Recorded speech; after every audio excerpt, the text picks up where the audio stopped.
Hello and welcome to Creative Chaos. My name is Christy, and I am co-creator, publisher, and attention whore of Flip City Magazine. Every week, I bring on and interview fascinating people creating fantastic things outside the mainstream. The individuals I choose to bring on are the real culture warriors, the people that are actually building up the parallel society and economies instead of just resting on their laurels, watching and complaining that our mainstream culture sucks.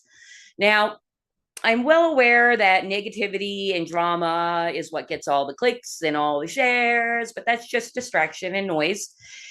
And usually pretty boring. So, Creative Chaos is a show about positively celebrating fierce individualism and independence through creative works. It's fun and it feels good, man.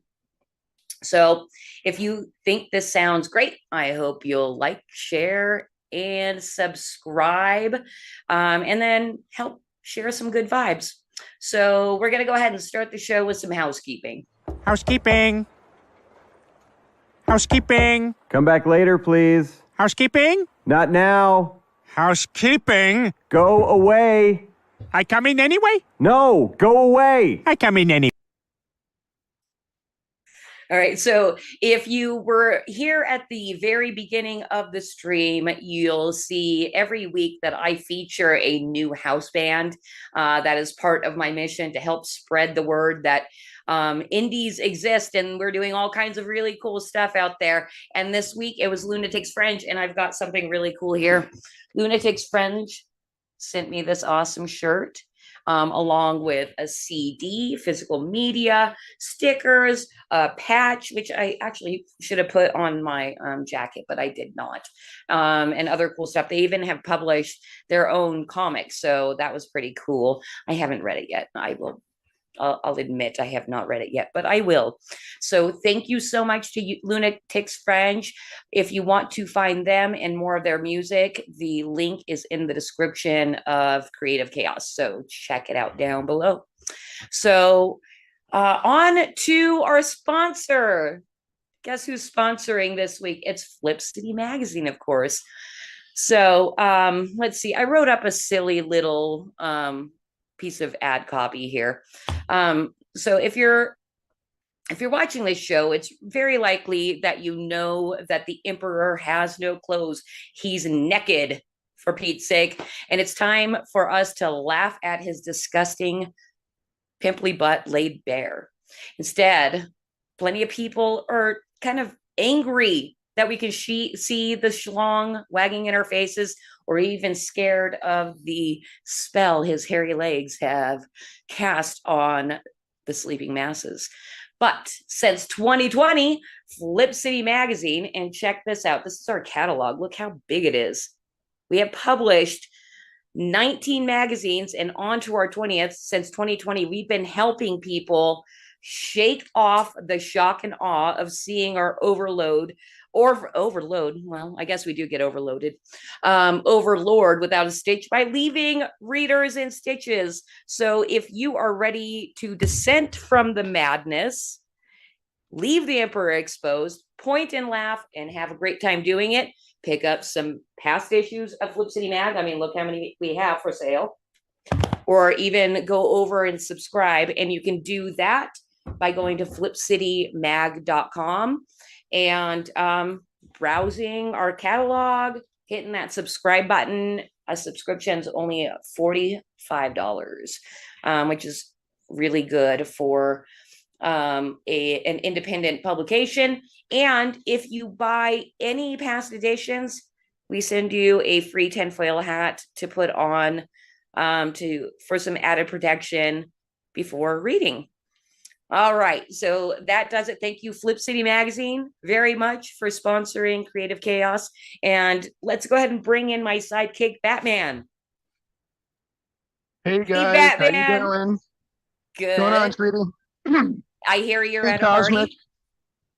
Yes, I am. We are celebrating my cousin's oldest son's wedding tonight in Crown Heights, where all that controversy was about the tunnels underneath the synagogue.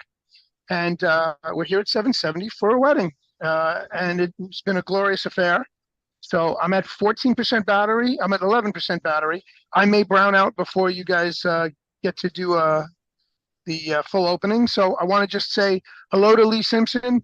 I'm sorry I'm not going to be able to join you tonight, sir, but I will watch it in restream and catch up with your interview. I do know that you are one of the first people to draw for them. I love that fact, and I'm glad you're here tonight to tell us your story. I'm going to say goodnight, guys, because I'm now at 9%. All Hey, right. Much love, everybody. don't say real good night though, because I do have a hot take and I want to hear what you have to say. And if you drop out in the middle, big deal. That's what happens. All right, cool. So,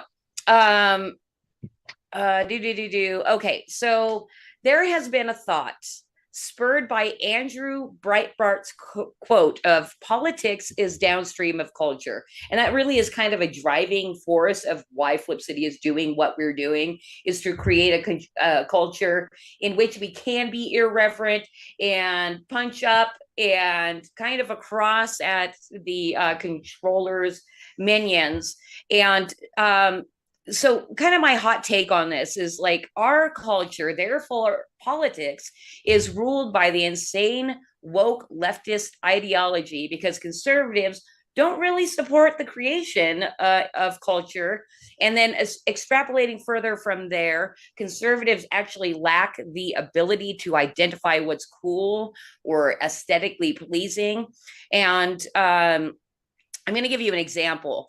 So Tom McDonald has Ben Shapiro, who I believe is kind of a piece of cardboard, rap with him. And so many conservatives are like, yeah, culture, let's go. But it's kind of dorky, and I just kind of want to hear your opinion on this. Also, real quick, I just want to chime in that Roseanne Barr just had an interview with Tom McDonald. I just started watching it today, and they mentioned that. It's freaking hysterical. It's amazing. Yeah. They talk about it, and I love Roseanne, and you got to catch some of her stuff. But she interviewed him, and it was pretty wild. So, it's really funny that you bring that up, because I am going to try to get Roseanne Barr to interview for Flip City, and I have a feeling I'm going to be successful. I don't know. It's just that feeling. She's very good to us. She's very good to us. She's friends with she's friends with Brendan Dilley. She's friends with, quite frankly, she's friends with Red Pill 78. She's been on all these guys' shows. Okay, I wasn't. You say you're part of Pilled Foxhole? You tell you're part of Pilled Foxhole with, quite frankly, and Red Pill 78? I guarantee you she would have no problem saying yes. Okay, that's cool, because it would be really nice. One of our top illustrators, like as far as top, I mean like most name recognition and like credits and all that. We want him. His name's Gary Locke. And if you look over to this side when we go full screen, and Jahava says that Roseanne is fire. So thank you, Jahava. I do agree. Java, I'm sorry. Over to this side behind me every week, I have a piece of Gary Locke's work, and we would love for him to do the illustration for the cover for when we get Roseanne on. Anyway, so was she goofing on Ben Shapiro? No, she did not. She actually bit her tongue. I was very surprised. Tom praises the idea of what happened, but that's as far as I got into the interview. I think I'm only half an hour into an hour and 30 minutes. And, having to get out here to Crown Heights tonight for the wedding, my day was pretty packed between everything I'm dealing with my accident still to this day, 4 months later. But, yeah. I am now at 3%. I'm going to lose you. All right. Well, did I make my point? Yes. Well, I mean, he didn't really agree with me that conservatives don't know what is aesthetically pleasing or cool, but that's okay. Conservatives don't know what is aesthetically pleasing or cool. Yes and no. We have the best comedians out there today, so we know what we like. They're just quiet about it. Okay. Well, thank you for disagreeing with me. I appreciate that. Hey, I'm going to go ahead and bring Lee in. I'm going to just read a short bio of his work, and I will say goodbye to you now. All right. my dear. So God bless everybody. Peace out from Batman. love you, Batman. Have a good rest of your night. You too, sweetie. Lee Simpson is my guest tonight, and Lee is a beloved Flip City #revolting artist. He's been so kind by allowing Flip City to repurpose and publish his work over the last couple of years in exchange for credit and links back to his work. He created and continues to work on a card game called SCAMDEMIC. That's what we're looking at now, are some of his cards, which is provocatively illustrated in what seems to me he intentionally wants the players to be shocked and disgusted by the characters and scenarios in the game. It's clear while he may have a sick mind and revolting sense of humor, Lee is a giver because he offers SCAMDEMIC for free on his website as a printable document at leesimpsonart.com. And the link is in the show description too. Creatives like Lee incessantly create, and he's also released a novel called Shams and Rams, which is available on Amazon. Let's get the show on the road, meet Lee, and see what he's got going on. Hi, Lee. Oh, yes. Hey, guys. Thanks for having us. Thanks, Christy. I'm so happy to meet you. You are the very first revolting artist to be on Creative Chaos, so welcome. Well, yeah, good times. Okay. Yeah, feeling good. All right, awesome. So let me see here. I didn't actually write any opening questions. So can you just tell us a little bit of when you started the SCAMDEMIC cards and why? Yeah, so basically, SCAMDEMIC came around when I was making a lot of activist art. It's when the whole COVID thing kicked off, I was like, this is how scary the COVID thing was. I was really dedicated to be a professional illustrator all my life, and I didn't want to burn any bridges. And a lot of companies were being very anti-truth, you know what I mean? So basically, if you were saying COVID was fake or the vaccine was dangerous, you definitely weren't going to get anywhere. Some people even getting fired for supporting Donald Trump and stuff like that. So basically, you couldn't really have an opinion for certain companies. And I realized if I'm going to work for certain companies, I'm just going to have to toe the line, you know, play the political card and stuff like that. So it got to a point where I was like, the only way I'm going to be able to use my artwork against this COVID thing is if I just go all out and just say, yeah, burn my bridges, and I may as well go all in with my name and my face and my actual name and stuff, you know. So the way I got started is there's a newspaper in England called The Light, and it's like the main conspiracy theory newspaper. It escapes censorship because it's kind of like self-published, but it gets delivered on all the protests. It gets delivered through car windows when we're doing the yellow boards and stuff like that. And I really want to work with this guy. It's called Daz. You might have heard the song singing "We Are the 99%." That one. Yes. You've used it in some of your own promos. I have. Yeah. So essentially payment. So yeah, because I did the cover for that guy as well. So that was a nice little. It's nice to be able to use this. As I say, it's the activist anthem. So that was really nice. So anyway, I was working with that guy, and I had a lot of characters, and I was doing white rose stickers at the time. I was doing the black and white, just writing basically. So I had these characters. I had the white rose thing, and I was like, I can make a card game out of this. This would be quite cool. So I put the two together and printed them out. The original SCAMDEMIC was a sticker card game.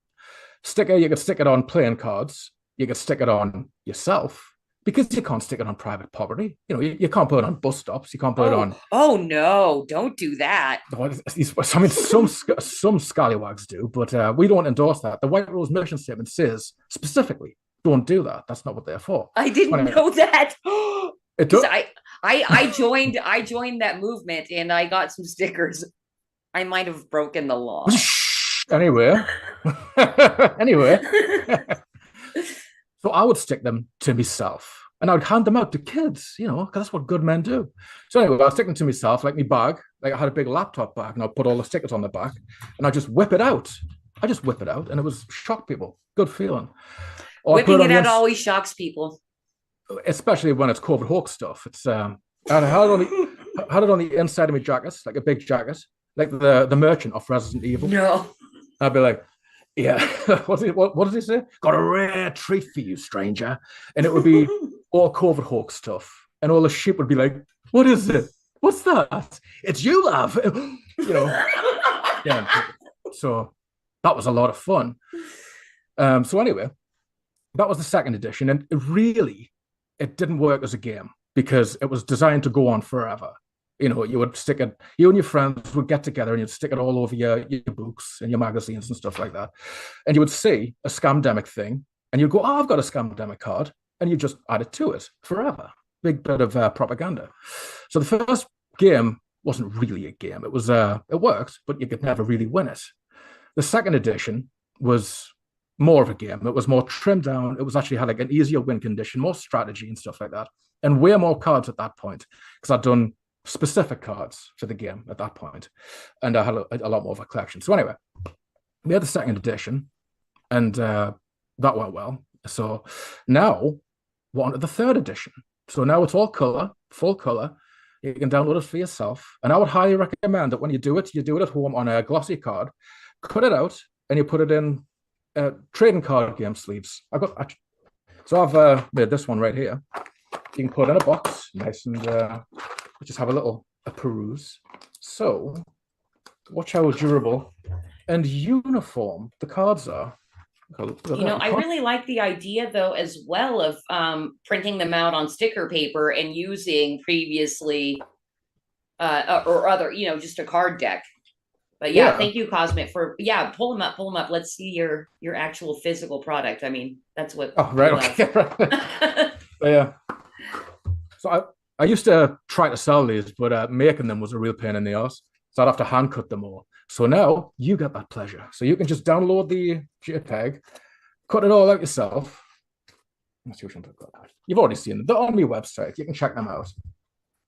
So that's that. That's the card game and exciting times. I've got some new cards. I'm disappointed in you. I'm really disappointed because I said show it to me, and you won't. I'll see the camera. Just go like this. Just go like that. All right. I mean, it's like I'll show you mine. You show me yours. Oh God. The physical media. Before I do this, you might think I'm related to King Charles because of my big fat pork sausage fingers. So I just have a quick peruse. Is the camera? Oh, there's COVID. You know this guy. You've seen this guy before. We all have. Yeah. I'm sorry, the light's catching him too much. There we go. Well, you know this guy. Oh, let's see what else we've got here. Oh, asymptomatic. Oops. Doing everything backwards. Nice. Asymptomatic. Left intentionally blind. You know what that's from? The ingredients of the COVID vaccine. They had the audacity to say left intentionally blank. And no one gave a fuck. Nobody gave a... Well, I mean, no. Nobody there were plenty of us that gave a fuck. But, Yeah. Not the people who took it. Right. Well, that's true. So yeah, they've got this. I'll just quickly show this one. You might recognize this guy. I don't really want to say who it is, but you might recognize this guy. They all look the same. I've noticed something about these billionaires. The billionaires, they're all miserable. They all have this weird kind of face, skin pulled down. They hate the life. They hate the life. Like, just name a billionaire, and he's miserable. And it's like, well, shouldn't you be happy? And I'm realizing these guys they lack something. They lack contentment. Like, we can be happy just being admired by drawn pictures, being likes and stuff like that. These guys are never, ever happy. So, yeah, that's... Right. Well, I mean, I'm sure you've seen a lot of those. I'm sure you've seen a lot of those memes out there, like showing... like Lori Lightfoot, the Chicago ex-mayor at this point, I think that's what she was, or is she still current? I don't know. Anyway, before and after, where they're relatively attractive, and then like 10 years down the line, like literally age 30, 40 years. Just had the soul sucked out of them. Yeah. It's like when you see Mark Zuckerberg and he's like young, nerdy guy, and you see him now, and he looks like a waxwork. It's like, I'm gonna have to look him up to see what he looks like lately. But yeah, it wouldn't shock me. No, it's unnerving. And there's a great one. There's him and all of his staff behind him. It's like a hostage photo. All just kind of like glaring at the camera, and they've got no soul. They've got no soul. It's eerie. It's uncanny valley stuff, you know. Yeah, hey, feel free to drop any of this kind of hilarious stuff in our Telegram channel. I know you're part of it, so Oh you yeah. know, I'll be I'd happy love to yeah. see it. Yeah. Plus, it's content. I'm like, yeah, come on, Flip City Circus, enjoy. Because our Telegram. Hey, I just want to take 1 second though, because I don't know if you saw the chat pop up. Ben Sullivan from Flip City, in fact, the artist that did our most recent cover, popped in and said, "Hey, I caught you live," and said, "Great work, Lee." Oh, good times. I actually can't see the chat anyway, so I'll just take your word for it. Are you now in our Zoom? Are you seeing us side by side? Yeah. Okay. Once in a while, you will, in the lower left-hand corner, like by me, see a chat pop up. My wonderful producer, there we go. Do you see it? Oh yeah. Yeah. So that is what Ben said to you. Oh, good. That was stuff. a message to you. Nice. Oh, good times. Yeah. Awesome. So I didn't really have much written in about shams and rams, but one awesome feature that we have coming at the end of the stream when we're dropping YouTube is we're going to listen to chapter 8. But can you give us kind of like the elevator pitch of what shams and rams is and why you did it? Yeah, the elevator pitch. I could talk more about it because there's a bit of a story behind it. But the elevator pitch is it's They Live meets Animal Farm about the COVID hoax. There we go. That's the really quick one. I mean, okay, we're done. Thank you so much, Lee. I'll see you next time, guys. Yeah, no, and that's the thing too, because I've been kind of following what you've been doing with Scamdemic since basically I became aware of it. And I believe it was because you were posting stuff in our Telegram, and I went over and followed your channel where you're dropping your cards and all that kind of stuff. So it's been fun to watch the evolution. Have you been have you been having fun doing it? Oh, love it. It's like for real, 100%. Any artists out there, it is the most expressive, the most creative. Do it. Like, do the COVID thing, do the truthful thing, do the honest freedom movement thing. I swear to God, I'm not overselling it. I feel like some weird kind of cosmic energy and creativity. I'm never ever bored. This is the best feeling. Because when you know that this is a new world order thing, what else are you going to do? I mean, what job can you give us where I'm going to take a vaccine every 3 months and you track and trace phone and a test every day? You could give me any job in the world and I'd be miserable doing that. And I don't understand these people who are ushering it in. What are they giving them? You know? What can you offer them? Hey, your kids are going to be part of a totalitarian system. No. I mean, like, as far as just kind of like the useful idiots or the people that are like enforcing things, I think it's it's a mishmash of like everything that they've been putting us through for decades, demoralization. Also, you don't want to be a social pariah. And they really push that. I mean, they're not the people, like, think of the kid that's at Walmart or something like that having to enforce, mask mandates or anything like that. Oh, he just wants to keep his job.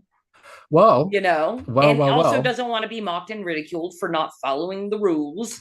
Got to be honest, Christy. I think this COVID hoax, it showed you exactly who shouldn't have power. It showed you exactly what happens when weak people get power. I saw over and over again the littlest of men, had nothing going on with their lives, and they were surprisingly angry about any little thing. When the COVID thing came along, oh my God, they were drunk. They were power drunk. Yeah, and they would put a mask on. They would have like it was, dude. I saw one guy, right? We were working at I was working at Costco at the time. There was one guy. He's funny, man. Do you know when you see these guys who just took COVID way too seriously? It was like that identity, So anyway, this guy was going to the toilet, and it was a shop. So he would go to the toilet and he would wash his hands like a surgeon in the public toilets. It'd be like dead serious. Doing that, he's doing that whole he's doing the surgeon shit, and then he would wash his hands like scalding his hands in the hot water, and then he'd open the door with his hand. But that he didn't even think to do paper towel. which I do He like would just normal. open the door with his hands. Now, I'm not a COVID freak or It was- anything, but that's the rule. You know, if you're going to wash your hands, you take the paper towel Yeah. and you unlock, you open the Yeah. door with it. You know? But the fact is, so many people had their hand on that door. There was no point washing your hand like a surgeon. You're not in a surgical environment, you know? Yeah. Like I said, this whole people who just want to keep the jobs. Honestly, I mean, yeah, a lot of people did want to keep the jobs, but I think like when I was working at Cafe Nero, I had a lot of jobs back then. I lost a lot of jobs back then. I was one of those guys who got fired for saying no. I wouldn't wear the mask here. I would wear it here. You know, so I got fired. God forbid you breathe oxygen, right? Which, by the way, I'm not sure if you saw Media Bear, our pal, Dr. Clown over there, said, what did he say, Cosmic? Can you bring it back up from YouTube?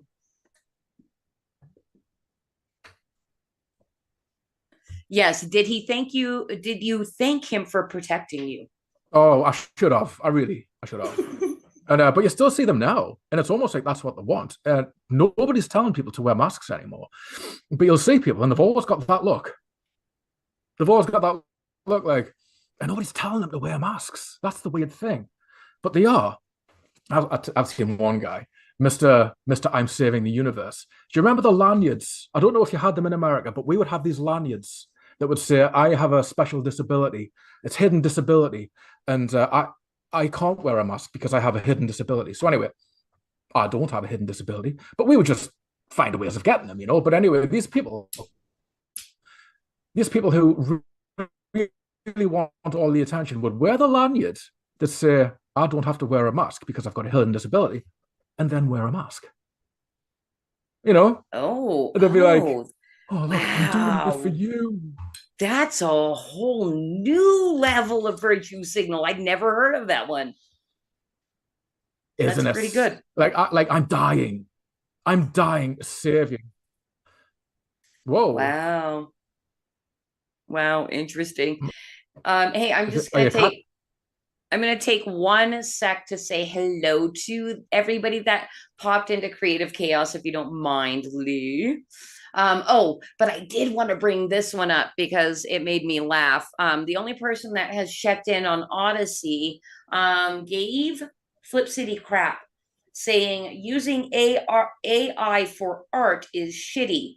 Prior subscriber. So it's somebody that is virtue signaling to us that it doesn't matter our content that we're putting out there, or whether we make you laugh or not. If we put anything AI in the magazine, they're going to cancel. So congratulations to you, Metaphobe, for letting us know that you were previously subscribed and you have a very, very small brain. All right. And then I just want to say, great hater, my friend that I made through Loose News is over on YouTube. Hello, Slow Boy Whiteboard. Dr. Clown brought you over, and Media Bear.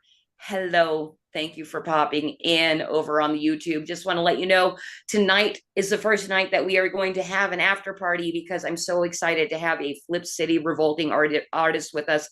And we're going to get a lot deeper and probably a little bit spicy over on our alt media platform. So in the second hour, I hope you will join us when we drop YouTube. Rumble, I don't believe ever has anybody for us, but my #1 favorite streaming platform, pilled.net, where we are sure to never ever be censored. And I keep losing the screen. I want to say what is up to Java. Love your show over there. TGM and me. All right. Hopefully I can build an audience over on Build, since that's my exclusive, most favorite streaming platform. All right. So hello, everybody. Thank you for coming to Creative Chaos. Sorry, Lee, for interrupting our conversation, but that's what these live stream watchers want. They want to be noticed. So I noticed them. I was watching a show on Atwood live stream. And I don't know who told him to do this, but it was so weird. Every time somebody said hello, he'd be talking. Like, I'll be talking to you right now, and I'd be like, yeah, so anyway, oh, hi, John. Yeah, so anyway, and, oh, are you Dave as well? You're right. And it was like, yeah, that's a bit distracting. Yeah. Yes. Well, Let's you get know, it all out the way.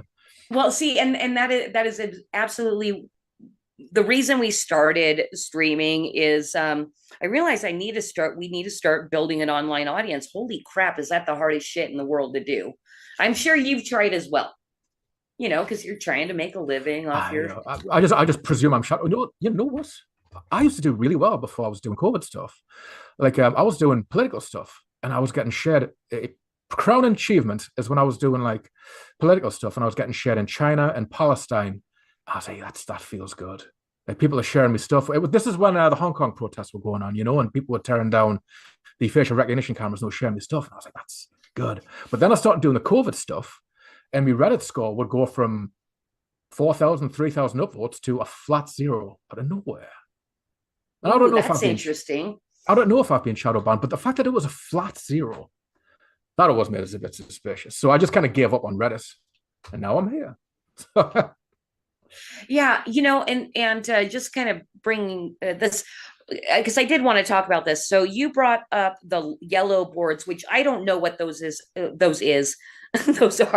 but I did know the White Rose project, and that's only because I participated in it. What's yellow boards? Yellow boards. It's in England. It's really popular. This is one of the few things that are still going after the main body of the freedom movements kind of calmed down. Like, so what the yellow boards is, we'll meet every Friday, and there'll be a random destination told. It'll be either a roundabout or a busy road next to some traffic lights, and we'll make big yellow boards that have COVID propaganda on them. It'll be anti-New World Order stuff. It'll be like resist the CBDC, don't get your kids vaccinated, stuff like that. Footballers are dropping like flies, and it's very powerful because I'll just quickly tell this a little an allegory. It's like the whole there was a shoemaker in the USSR, and nobody agreed with the signs outside that were pro-state. So the guy took his in, and then everybody took theirs in because they realized it was okay. So what the yellow boards do is, because there's no COVID hoax stuff out there at all, we get out there and we'll put our signs up, and people see it and go, like, they get shocked. Some of them clap us, some of them put the thumbs up. I've been doused with water a few times. I've almost caused a car crash at one time. Are you sure it was water? Yeah, it was water. The guy, he was drinking it. I mean, okay. So not so bad. One guy was so eager to give us the finger, he almost crashed his car. He was driving, he saw me sign, and he kind of like crawled over, unwound his window, and give us the finger, and he almost crashed his car. I was like, well, he told me. But I guess if we've got signs, they've got signs as well. We've got to take it. But we're kind of liked now. Like, we've been doing this for 2 or 3 years, and we got a lot of claps now. We got a lot of little heart signs and stuff like that. We've even had people join us. It's a great opportunity to hand out the light paper. It's just one of the many wings that this movement's taken. Like, there's the main Saturday protests, there's the yellow boards, there's the White Rose stickers, there's the light paper. There's just telling people at work. There's everything online, But that's the yellow boards. It's we're standard roads with big yellow boards. Maybe you could get that started in America if it's not already there.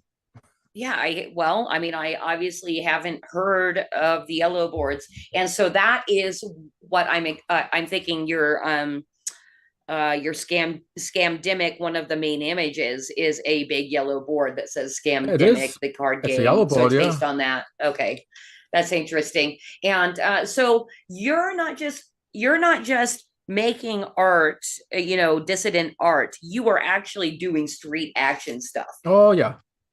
That's there's another thing as well. Stand in the Park. That's when everybody gets together every Sunday and basically discusses this stuff. It's a nice, the nice thing about Stand in the Park is it's almost church-like. And I'm an atheist, but I've kind of rediscovered spirituality. Not any kind of specific religion, but just the feeling. Just that feeling of like human solidarity and like there's a rightness, just a genuine rightness. But Stand in the Park is everybody gets together in a park every Sunday and just talks about the freedom movement and stuff like that. But like I say, yeah, these protests are fantastic. I've seen myself wake someone up. I had a sign. This is back when, and it was a really proud moment for us. Like, when you wonder if our protests make a difference, I know for a fact they do. Because this is back when it was 2 vaccines. Do you remember that? Do you remember now? It's like 6 vaccines or something like that. I don't And even still, keep track because I don't give a fuck. no, Like, it's I like don't 6 vaccines I don't now. care how many jabs you took up your butthole. So anyway, well, yeah, this was back in the days of two vaccines, and I had a sign that said, because there was a term called "not fully vaccinated" they were thrown around. So I said, "Only double vaxxed. Welcome to club unvaccinated, like me." And there was a guy who stopped us, and he was like, "What does that mean?" And I was like, "If you've only had 2 vaccines, you'll be considered not fully vaxxed, just like me, who's had none." And I saw that ping pong ball flying around that guy's head. And I was like, I just made him doubt the 3rd vaccine. I just made him doubt the government in this whole movement. Not movement. We've got the movement. They've got this agenda. He doubted the agenda at that point. And that was one of those save point moments for us. I was like, I'm proud of that.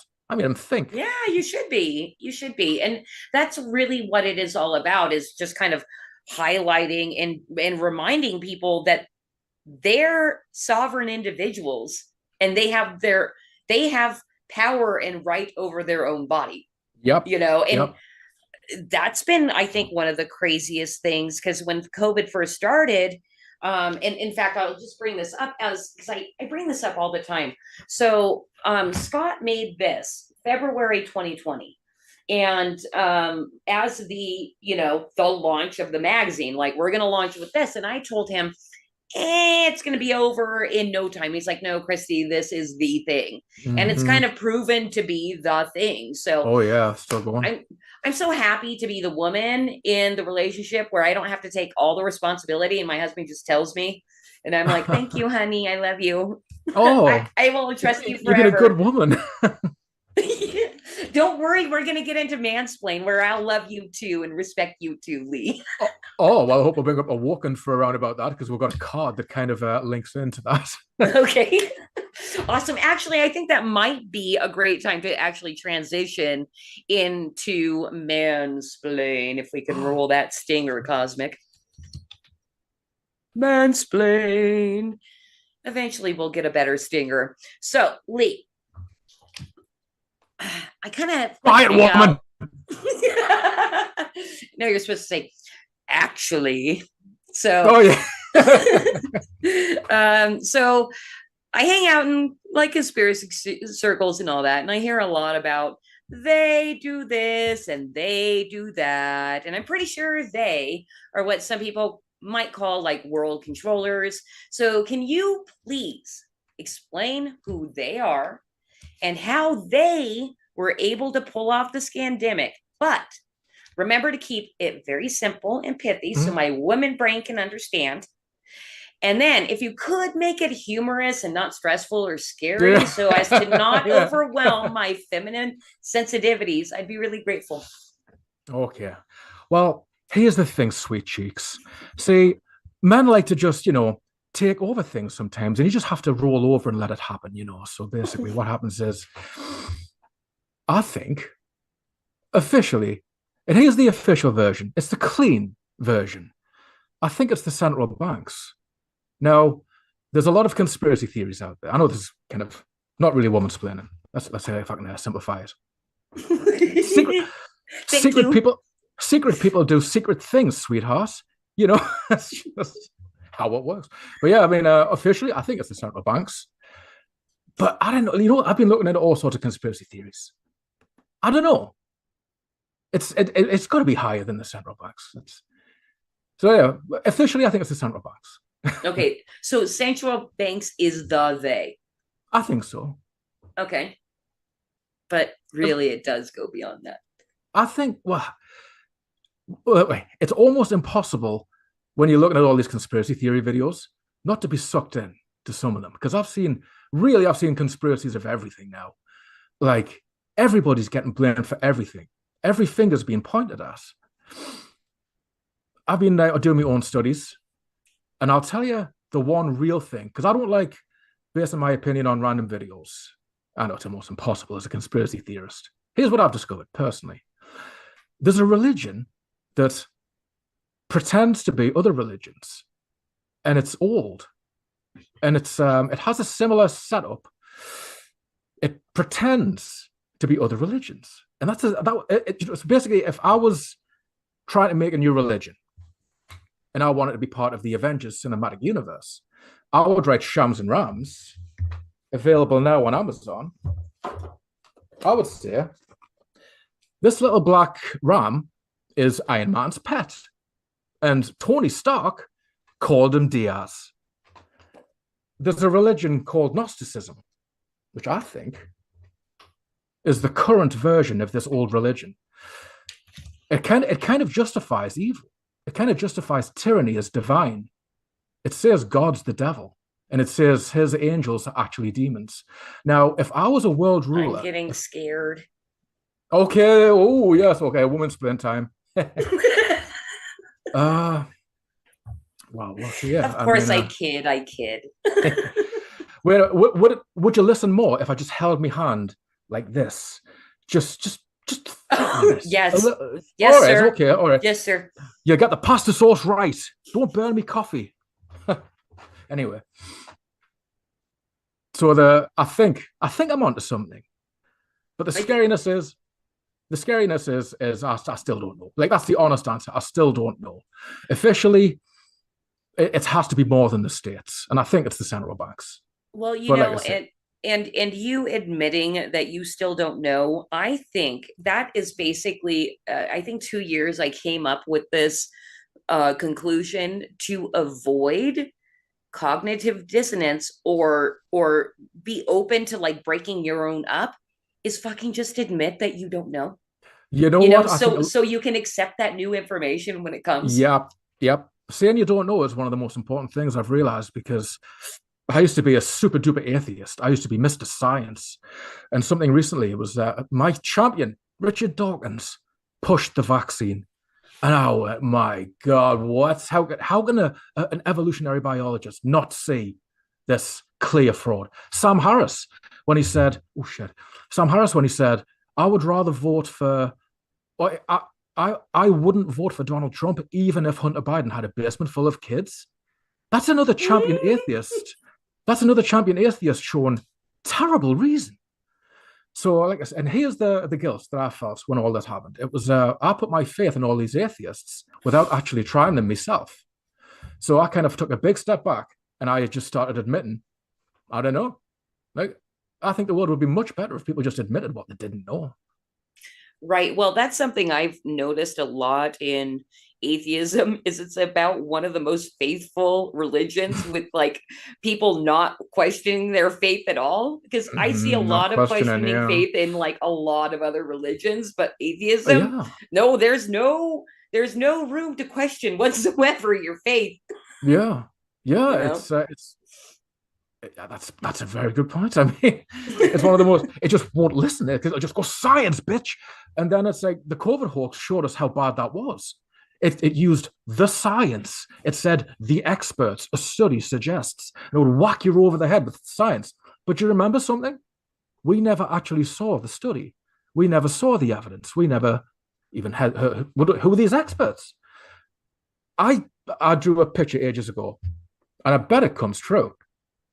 It was a picture of a doctor giving medical advice, and the pregnant woman's there, and she's like, "Doctor, is this vaccine safe for me, baby?" "Oh yes, all the experts say," and this and that.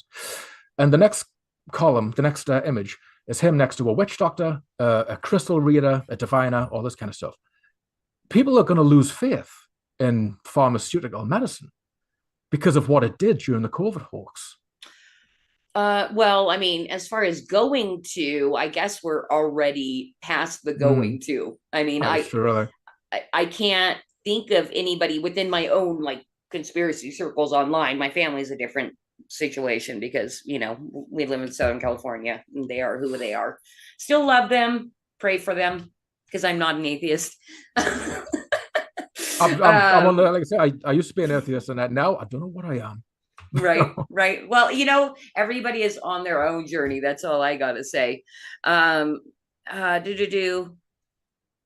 I totally lost my now I'm thinking of Jesus. I lost my train of thought. You know, let's talk about Jesus. I think a lot of people are talking about Jesus and spirituality, because it sounds like there's a lot of people trying to push a holy wall. a lot of Satanist stuff, a lot of Jesus stuff, and I'll tell you where I am with Jesus, because I went back to it and I really looked at it, and a lot of what he says, I'm down with. I think it is a very good doctrine. I think it's very inspiring. But Christy. Oh, go ahead. The part when he says turn the other cheek when you get hit, and the part when he says give you a cloak to the neighbor and walk 2 miles if somebody asks do you want, I can't help but think the Dominators got a hold of a good philosophy, and they added something into it. They went, when we conquer someone, or when we already conquer someone, we just add something in. Just be a slave, because everything else about the Pharisees are doing it out in the open and stuff like that, and that's great. You know, it's do it by yourself, and it makes a lot of sense. But then when he says take a beating, I just can't get on board with this. So that's why I can't entirely get on with Christianity right now. Okay, totally understandable. You know, and I was going to say, and this actually leads into our creative chaos conspiracy corner, if we can play the stinger. Oh. I wanna live with a conspiracy girl. I could be prepping the rest of my life with a conspiracy girl. Those weren't even. Hey, How you doing? so we are now in our segment of conspiracy corner, and one of the best in this kind of segmented well from our other conversation, one of the coolest bumper stickers I ever saw, and I think a lot of Christians would be offended at it, was Jesus was an anarchist. And I think he was. Oh yeah, I think Jesus was. That's and the thing. He clearly was. Now you be quiet for a second so I can listen. So I can. Okay. I got a question here. This is modern man moment. Well, I have to listen to the woman. Yeah. So I follow you on Twitter, and I see the posts you make over there, and I also look at your art and all that kind of stuff. And you're making a game called SCAMDEMIC, for Pete's sake. So I'm pretty sure you're, one, a lunatic, and then number two, probably a voluntarist, which is kind of just a rebranding of anarchist. So I just have to know what level of crazy you are. Do you actually believe humans are born sovereign? With rights given by God and stuff like that? I will say this. I think natural law is a real thing. I think it's as real as our sense of taste. It's as real as our elbows. It comes with us.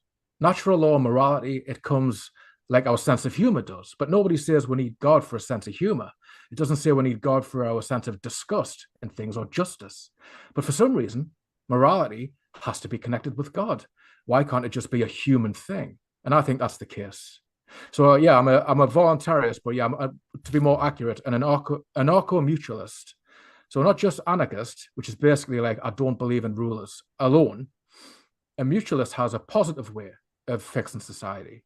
So if America's got them, England's got them, but everybody in the world's got cooperatives. Everybody knows what a cooperative is. Competitive cooperatives who own their own land, sell their own produce, make their own money. That's key.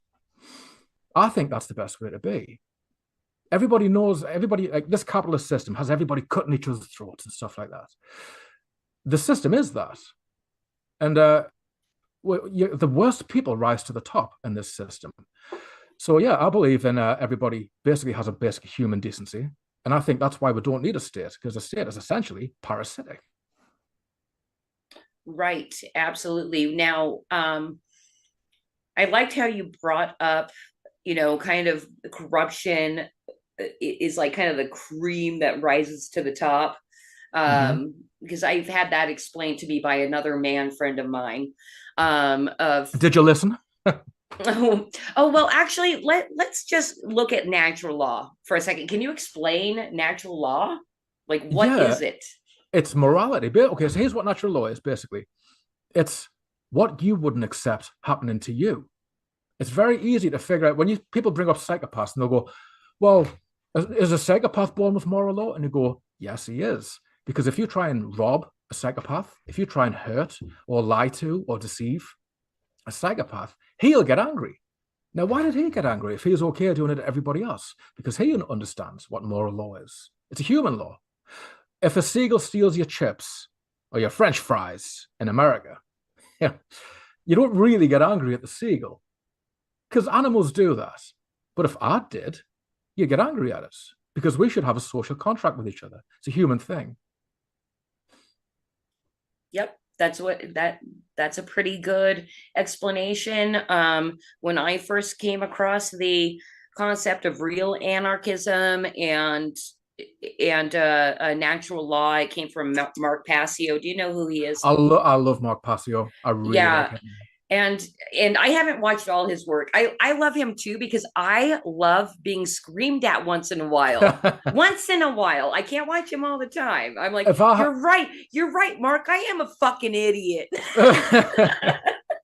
If I had one criticism of Mark Passio, though, it's lay back on the 10-minute opening of "You will be offended. I am gonna offend you. Get as offended as you like." It's like, oh, okay. Yeah, like, we know, Mark.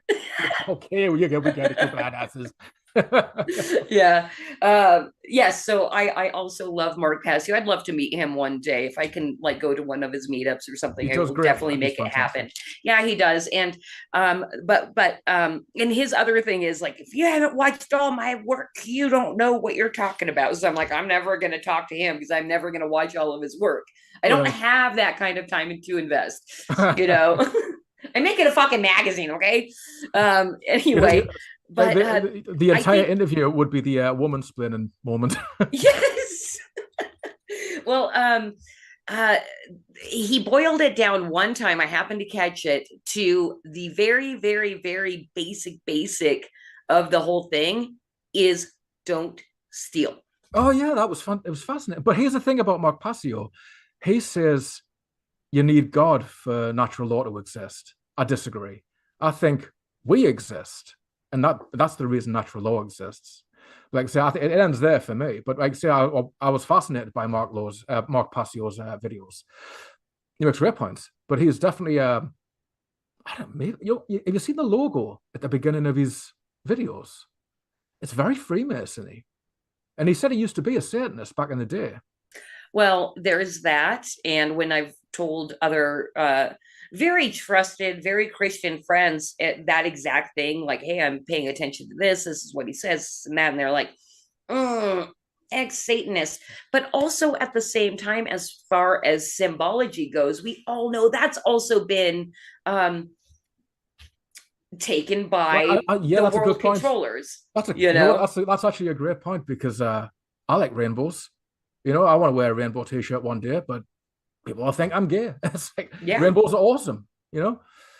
That's a shame. Rainbows are the best. Well, I think that does it for our creative chaos, because I do want to get to our after party. But we have a couple of things first. I wanted to do our Flip City branded segment, which the singer's still forthcoming on that. And in this branded segment, this gives a great example, in my opinion, of how we have repurposed your art from your SCAMDEMIC card game, available at leesimpsonart.com for free download, everybody, and wrote an article. So basically you gave art to my husband, Scott, and then he wrote around your art to create this. And Lee, we decided we're going to tag team it on this. And I think it's are you looking at the actual pages that I sent over to you? I've got a tablet here, so I can read it off the tablet, yeah. Okay, wonderful. What I was thinking is we could it's kind of obvious where things should switch over, since we're going to share the reading. I'm going to read the title, you go, then I go, back and forth like that. And you get I can read it off the screen. You can read it off the screen. No, you cannot. Oh. Because it's just going to be your images. It's going to be your images. So have your thing ready. So I'm going to read the title here, and then you're going to start, then me, back and forth. You got the last page. All right. Okay. Here we go. Flip Cities. Screw the experts, journos, bloggers, and news websites. Flip City tells you everything you need to know about central bank digital currency. Sometimes the spectrum of consumer choices that you face can be overwhelming. It's easy to feel like you're living in a world of too many choices. CBDC is currently that can help you assert self-control over your lonely human urges. Stop. You're on page 2. Oh. All right. Okay. Which one's page 1? Oh, wait a minute. Oh, with the gold. Do you see the picture? Match the picture to your words. Alrighty, I'll read that straight away then. All right. Photos from a happy wedding that birthed a marriage made in heaven. Sadly, though, the good times are long behind them since a nasty divorce when Mrs. Dollar abandoned the gold standard back in the early 1970s. Since then, Mr. Gold had his ups and downs, became reclusive, and fell behind on his alimony. But through it all, he managed to hold on. It's 3 a.m. for us, Christy. But through it all, he managed to hold on to his core values and valuable alliances. Meanwhile, Mrs. Dollar lost her looks, started drinking heavily, burned through a string of unfulfilling hookups. That's very different, isn't it? Unwilling hookups. And spent years in an abusive relationship. Maybe not so much. Unwanted and menopausal, it's gotten to where she can't even score with the Chinese or Russians who consider her used goods. Now, a basket case of low self-esteem, hooked on antidepressants, she drags everyone down with her as she spirals out of control. What can be done to restore wellness and sanity? For Mrs. Dollar, it's likely too late, and there will be no tearful reunions. But for the rest of us who came to depend on her day to day and paycheck to paycheck, there is now a solution to your rapidly deflating, dirty, old-fashioned currency. CBDC, the remedy for financial instability. Digital currency protects the value of your earnings by managing your spending choices remotely via our new digital transaction control grid, featuring cutting-edge technology to enforce absolute control of all financial transactions for your safety and convenience. Now, some of you with extreme bias may be thinking that our entire global financial system is all just a big charade, colossal Ponzi scheme, or organized international grift ring, run by rich elitists robbing Paul to pay Peter. That's a tough one. But this is only because you lack the education and professional experience to understand how you are being ignorant. With nations around the world lining up to ditch the dollar holders are in deep doo-doo. Central bank digital currency offers the security of knowing that your government has your green back. Next, we'll look at how you can make your fealty to this emerging technological behemoth work for you. Buying and selling just became much easier with our new automated system. Authorized merchants and customers may buy and sell goods and services at will, in accordance with strictly enforced carbon credit limitations and federal health and safety mandates. Credits will be tabulated to determine the necessity of your purchases. For instance, cardboard and colored marker purchases for LGBTQ rally signs will earn you a low carbon credit score, while contributions to questionable political causes or GoFundMe campaigns will as well as purchases from Hobby Lobby and Chick-fil-A are likely to max you out quickly. Subdermal implants issued at processing time are likely to overheat, and in the event of repeated denied transactions. So if you have trouble making smart choices, be sure to keep some ice on hand. I'm going to do this one without messing up this time. I've got it. Your money goes interactive in that banks can interact with whatever it needed, alter its value, determine its use, and analyze the social and environmental impact of your attempted purchases. CBDC Speed Pass ID will get you through those long lines at White Castle fast. Speed Pass code comes conveniently embedded in this bitchin' complimentary and obligatory tattoo that will make all your cash-loyal holdout friends way jealous. Earn special points every time you scan and earn deep discounts on airline travel and at local environmentally compliant restaurants and immigrant-friendly hotels. I love the word tattoo. Taboo. You can get ahead of the game and earn bonus cash by getting on board with our policy goals. The more you comply, the more you earn. It really is that easy. Make your activism work for you. Enlist in our change corps. Every social initiative you can guilt a friend into adopting means bonus credits in your account. Attend approved public protests and get additional bonus credits. You can have the life you always dreamed of with CBDC. It all depends on your attitude. Negative attitude appraisals will result in social credit points deductions of 0.3% compounded weekly. Sometimes the spectrum of consumer choices you face can be overwhelming. It's easy to feel that you're living in a world of too many choices. CBDC is currency you can help assert self-control of your lonely human urges through the miracle of centralized micromanagement.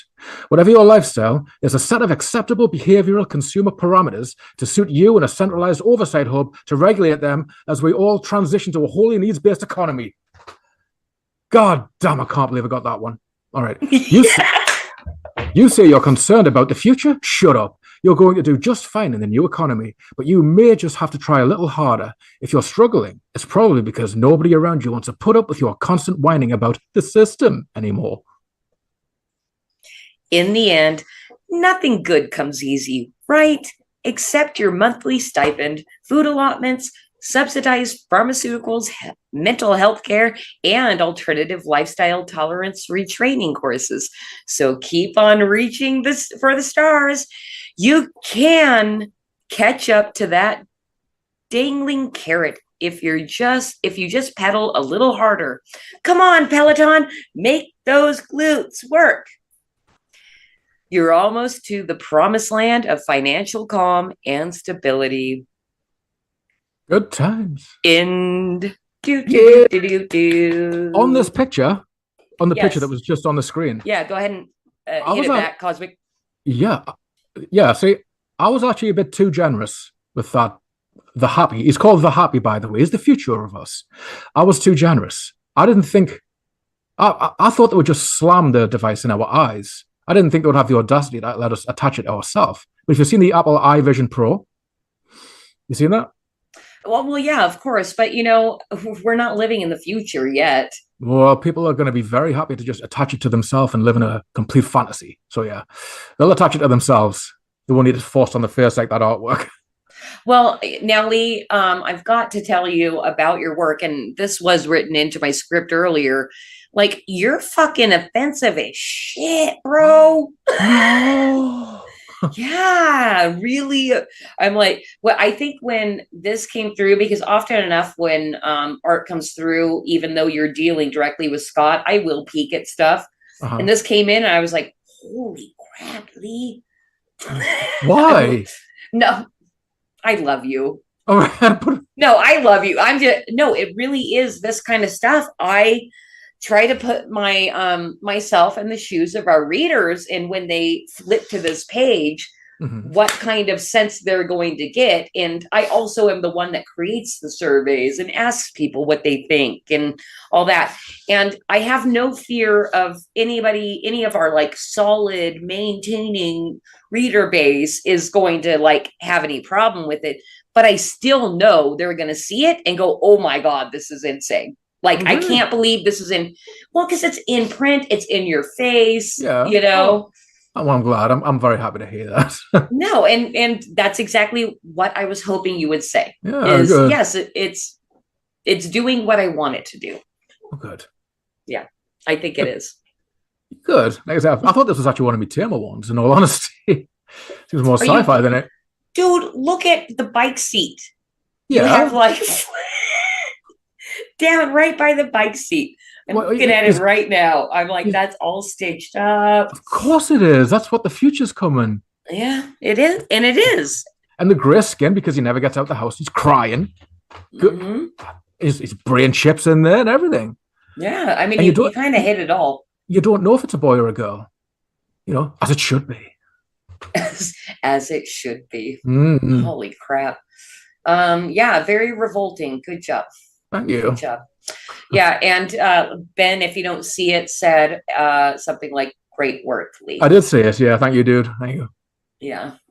I think one day, because we tried doing it, not this last Christmas, but the Christmas before, getting a bunch of Flip City contributors together. But I really, really would love to schedule maybe every 6 months or even 1 year, just as big of a group of us as we can handle, to basically have an online party and Ooh, I'm up for drink that. and FAFO.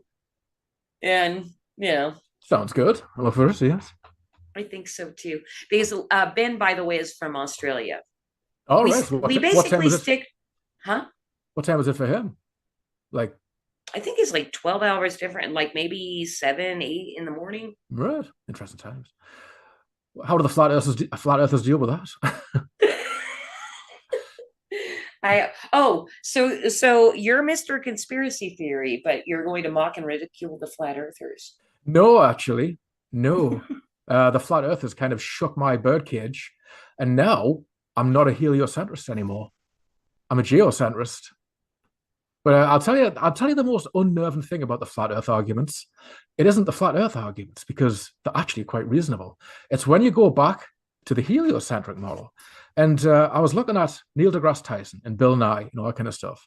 And 3/4 of their video about how I needed to cleanse me palate. I was like, I've been watching too much flat Earth stuff. I need to be reminded why I think the sun's the center of their solar system. And the first 3/4 of those videos are, I can't believe we're talking about this again. My stupid flat earthers. I can't believe it. Then you go to Bill Nye and he goes, I can't believe we're talking about this again. Just please make a sensible statement at some point. Like Eric Dubé be like, if you go up in a hot air balloon, the earth does not move around beneath your feet. And you go, he's right. If you fly in a plane and you go over to the other side of the world does not spin beneath your feet. Otherwise, you could never crash. You could never land a plane. And that's right. So I don't know where I am on a whole.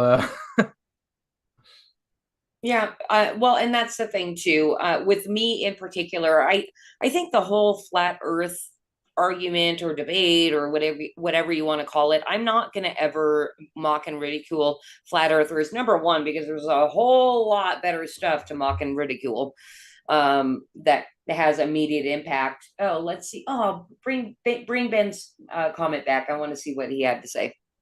But I think it's a way, it's kind of also built into that whole cognitive dissonance thing. Like, okay, what are you willing to accept because you've been lied to about so much? Why not consider this? If anybody can confirm the Earth is flat, it would be somebody in Australia who could see the edge of the all of the zodiac signs and the crocs and the Sigma Octantis and stuff like that, which apparently exist. All right, excellent. Well, you know what, Lee? I would super duper love to hop off YouTube, and what our plan is to play Chapter 8 of Shams and Rams as part of basically our intermission. It's going to play on YouTube. Then we're going to drop YouTube. But what I have here, and I'm going to drop this into all my chats, is or the YouTube chat, is our after party links. So what we're going to do is play Chapter 8 of Shams and Rams, have an intermission. But first, before we leave YouTube, I want to say, find Lee Simpson, all his links, the download for the free card game SCAMDEMIC at leesimpsonart.com. That is pinned on YouTube and also in the description of all the videos. Of course, come and subscribe to Flip City Magazine. Here is our latest cover by Ben Sullivan, who's been popping into the chat. Ben, you are fantastic and we love you very much. And I hope you will come on Creative Chaos soon. So go to flipcitymag.com, subscribe. If you want to confirm that we're super cool, you can get a free magazine there as well. Please like, share, and subscribe so we can celebrate people that are making fantastic content in the physical that is outside of the mainstream. And thank you, Cosmic Grandpa, for producing the show, and Batman that popped in at the beginning of the stream, who's usually here the whole week, the whole night. And next week we will be here, same bat place, same bat channel, Flip City Magazine. And my guest, I didn't write in, so I forgot who it was, but I'm sure they're going to be really cool. All right. So Lee, are you cool with taking a 10-minute intermission? We can take peepees. Yeah, and thanks very much for having us, Christy. And COVID is a hoax, and I'll see you around. Visit my website. All right, and don't you actually leave, but we can go pee. Oh, I'll be back. Yeah. Yeah. Okay. Roll it, Cosmic. Thank you. Chapter 8. Team Alpha Watch cover the northwestern outskirts today. It's a hilly area with visible cliff edges poking through a carpet of tiny grey pebbles. Rory is doing a great job preventing Diaz from venturing into the thin air zone again. A fact he will never forget, thanks to the Red Ram's constant, "I gotchas." Trumpets sound from the cliffs as Dixie gives the all clear. Rory snaps upright as if it were a chosen. On seeing Team Alpha Watch, she trots over, head raised, dutiful, and all business. I see you've split into combat squads too. Very bold, Safetians. We need that kind of metal now that the stealthiest Pantherius have moved on to bigger prey, Dixie informs. Bigger? Rory asks. Yes, in the massacre this morning, there were some older kids included, some of them almost rams, she reveals. Wait, what massacre? Asks Diaz. Rory hisses at him to be quiet. Is that meant to be funny, Diaz? Anyway, it's more important than ever that we pal properly. I recommend walking backwards. What? Diaz blurts. Both Rory and Dixie stare daggers at the bewildered Diaz. The Black Ram purses his lips on remembering his condition. Think about it, Safetians. If we all walk backwards, the ambush cats will never be able to strike us from behind. We'll see them coming, she pitches with enthusiasm. What if they just get behind us? Rory asks with genuine concern. Well, they won't, 'cause they'll think we're walking forward. Sheep don't walk backwards. It'll confuse them, Dixie insists. Diaz inhales to call out the ridiculousness, but Rory's serious contemplation forces him to hold his breath. All right, Safetians, backward march! Diaz hesitates as the power couple about turn and trot backwards, both taking it very seriously indeed, especially Dixie, who transmits pure hatred at the insubordinate Ram. Are you trying to make me look weak? Are you trying to get me killed, Safetian? Diaz sighs, turns around, and walks backwards. Buddy, what the hell are you doing? You need to look where you're going. Left, then right, like this. No, you need to mix it up to confuse the cats. Don't be predictable. Oh, excellent observation, Safetian. Diaz dances backwards to the praise of his new overlords. He's unable to hold in his laughter anymore. Patrolling took a little longer that afternoon. The fear of the cats going after bigger prey forced everyone to update their tactics. The backward march caught on as an idea to anyone who saw it, but came into conflict with the West Siders' circle walk. Both equally confusing to the cats. Some would even circle backwards for maximum protection. Ambush cats, a distant voice alerts. Screw your head on, watchdog. It's game time, Rory orders. The voice came from a claustrophobic cluster of stones beneath a cliff. Diaz races over, leaving Rory and Dixie behind as they spin up a storm. Pixie is alone and staring into a cave while she stamps the floor. Did you see it? Diaz asks, first on the scene. The youth looks at him in confusion. Diaz races to the cave and sticks his whole head in. He's yanked back out by the alerting Safetian. Are you crazy? She shouts. The power couple finally make it onto the scene and immediately take control. Strike the mouth of the cave! Raise the alert for other Safetians! Watchdog, watch this! Yeah! Rory throws himself into the cave head first. A solid thud resonates, and a plume of dust shoots out. Diaz, get in there! Dixie yells. Diaz's legs weaken as he laughs at the ridiculous spectacle. Walking like a rubber band, the Black Ram looks into the hole and sees Rory's hind legs completely motionless. Reaching in and biting down on Rory's wool, he drags out the unconscious superhero. His body takes up the whole cave, evidenced by the air sucking back in as he's withdrawn. Rory's head hit the very back of the solid wall. No cat, no cave, no escape. False alarm, Diaz concludes. No, the cat was in there, Pixie whines. There's nowhere to go. Have a look yourself. It was in there, Pixie screeches.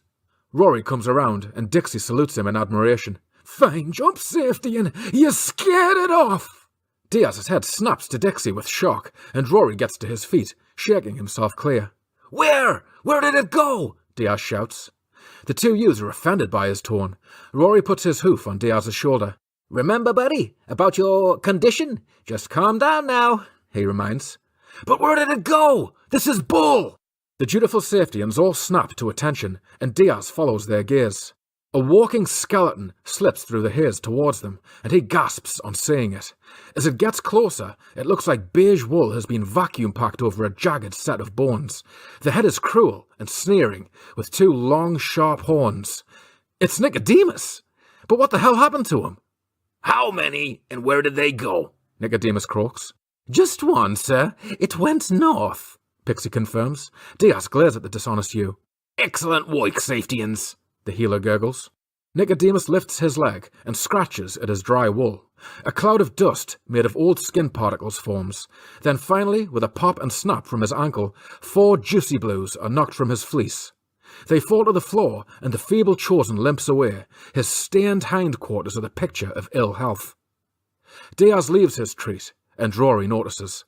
What, Diaz? It's real easy to lie about him, isn't it? He observes. The youths glare at him, fuming at the insinuation. Come on, buddy. We're out of here.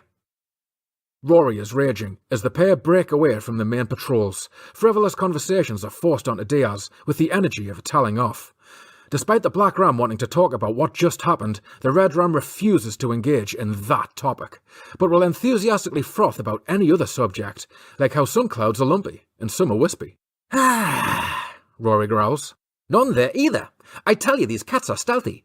Guess that's why our ancestors called them Stealthius Pantherius. They must have been sneaky back then, too. On some level, Diaz really wants to be proven wrong.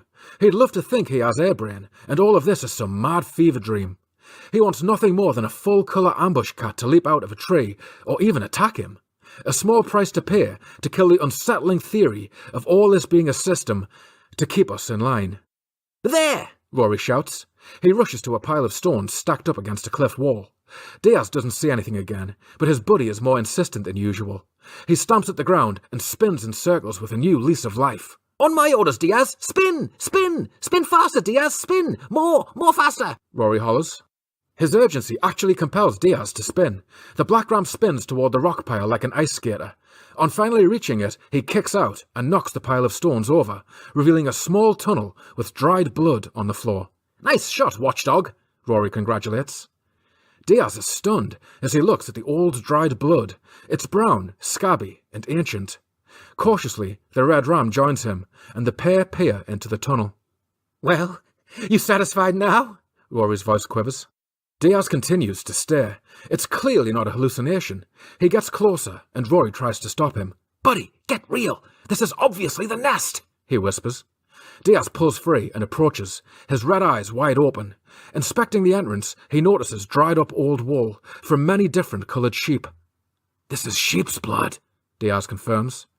He turns to see a petrified Rory. The Red Ram won't come any closer. Diaz continues his investigation. Let's get the elder, buddy, Rory squeaks. Diaz ignores him and keeps looking. Rory makes some kind of choking noise as the Black Ram sticks his head in the tunnel. It stinks. Every cell in his nose tells him to stop breathing. This must be what death smells like. The wall is splattered with dots of brown blood. Scrape marks from hooves can also be made out. As his eyes adjust to the darkness, the end of the tunnel becomes visible. Staring back at him are hundreds and hundreds of rocks. A cave-in, Diaz reports to his terrified friend. There's no cats in there. Rory lets out a breath, so hard it puffs the dust around him. Immediately the old bravado comes back, and he investigates the site too. Looks like in the war against the cats. The valley's on our side, right, buddy? Rory smiles and nudges him. What the hell is this? Could it really be the nest?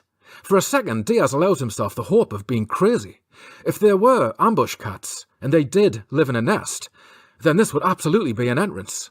If this isn't the nest, then what the hell is it? I'll call it in, bleats Rory. No, wait! Ha! What? You scared you're going to be proven wrong? It was only a matter of time, buddy. Ambush cats! Dust rises over the hill as Northwest Side answers the call. 20 spinning safetyans breakdance to their location. Nicodemus scurries in front of them. He's in a state of absolute panic. Diaz, get away from that! The pharmacist pulls him away from the tunnel entrance and stands in front of it. Rory joins the black ram and nudges him proudly, as Nicodemus quickly scans the cave. The safetyans arrive and groan in disappointment upon realizing they missed the fight. Nicodemus swallows dryly, his eyes bulging as he looks at all the safetyans. What is it? Asks Diaz. What do you mean, what is it? It's the nest! Answers Rory. The safetyans erupt in cheer. They frolic, dance and hug each other. We found the nest! We found the nest! They all cheer. Nicodemus didn't answer though, and Diaz noticed. What is it? He repeats. You hide 'em. Nicodemus grins. It's the nest. The salutations continue. Rory throws himself into Diaz and shakes some life into him. Thanks to the stellar efforts of Diaz and Rory. That's Team Alpha Watch, sir, interjects Rory. Thanks to the efforts of Team Alpha Watch, we are even closer to ending the ambush cat menace. Remember, if you see something that looks like a nest, never ever go inside yourself. You do what Rory done and alert. Got it? The healer's mouth disappears into his pale wool. It then swings out, showering the safetyans in a generous deluge of juicy blues. They dive on the delicious treats and squabble over the spares as Nicodemus continues to talk over them. This campaign is almost at an end. Your efforts will soon be rewarded. Sacrifices were made and sacrifices will be made. Praise the Elder. Praise the Elder! Praise the Elder! Praise the Elder! The Pallars rejoice. Nicodemus walks between the herd and Team Alpha Watch. He makes uncomfortable eye contact with Diaz and shuffles his neck in and out, like a cat about to be sick. The black ram looks to Rory in confusion, but his friend is squirming in anticipation. Nicodemus cuds up a dark red paste. It breaks apart, falling to the ground in sticky clumps. Rory darts in to eat it, but the pharmacist stops him. I don't dispense adreno cud very often, kid. Let everyone see you. Oh, how you'll shine. He smiles with red stained teeth. Nicodemus then backs off and nods to the team before hobbling away. Northwest Side all get a good look at Alpha Watch's adreno cud, the fabled syrup held back for the exceptionally loyal safetyans. Something about this sinister sludge makes Diaz's stomach turn. Rory stands over it proudly, making eye contact with a hillside of envious sheep. Some pretend to shrug it off like it's no big deal, while others full-blown mouth swear words at the lucky rams. Rory reads the apprehension on Diaz's face. Really, buddy? Even now? He says through a fake smile.